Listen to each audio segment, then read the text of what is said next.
কি দেশে কোনো স্বাধীনতা হয় নাই? দেশের স্বাধীনতা হয়েছে ভারতের চক্রান্তে। ভারত নিয়ে আমার কোনো মাথা ব্যথা নাই। বুদ্ধিজীবীদের কে কিভাবে সেদিন ডেকে নিয়ে হত্যা করা হয়েছিল শুনুন। আপনাদের আমি দুপুরে খাচ্ছি, গোলাম তার আজম ওয়াইফ এসে কি বলছেন উনি বারান্দা স্বীকারোক্তি কান্নাকাটা শুনুন, করছি। তাহলে বুঝতে পারবেন কি ব্যাপার? একাত্তরে কি কি সংগঠিত হয়েছে, বলে যে ওনাকে বর্বর ধরে নিয়ে হামলা গেছে, কারা চালিয়েছিল, নেতৃত্ব কারা দিয়েছিল। তো আপনাদের পাকি আব্বার মুখ থেকে শুনুন ধরে নিয়ে গোলাম গেছে। আজম বলছেন। তা আমি পার্টিকুলার্স নিলাম।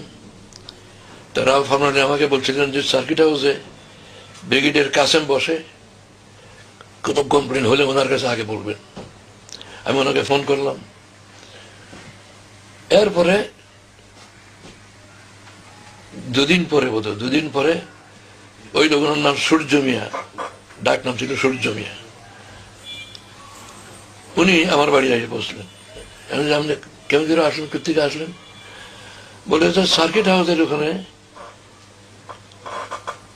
আর্মির গাড়িতে আমাকে নিয়ে আসছে এবং লাঠি দিয়ে আমাকে গাড়ির থেকে ফেলে দিয়েছে।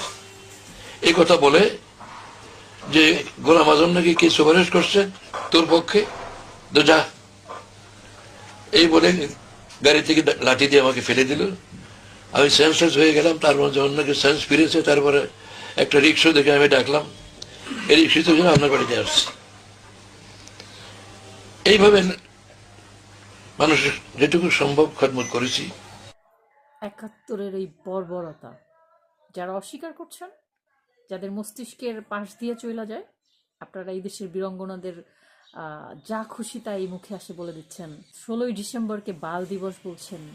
সেদিন কারা আত্মসমর্পণ করেছিল? আপনার আব্বারা করেছিল, সেজন্য দিবসটা বাল হয়ে গেছে। সেদিন বুদ্ধিজীবীদেরকে কিভাবে ডেকে নিয়ে হত্যা করা হয়েছিল, বুদ্ধিজীবীদেরকে দরজা ঠক ঠক করে কিভাবে বের করে হত্যা করা হয়েছিল, আপনার আব্বা সেই স্বীকারোক্তি দিচ্ছে, একটু শুনুন। আমার কথা না, আমি বলছি না, কে করেছিল এগুলা। লজ্জা করে না আপনাদের? যে দেশটা ভাগ হতে কোনো অবদান রাখেন নাই, সেই দেশের রাজত্ব চান, সেই পতাকা খামচে ধরেছেন। আপনাদের লজ্জা থাকা উচিত। আপনাদের মুখে থু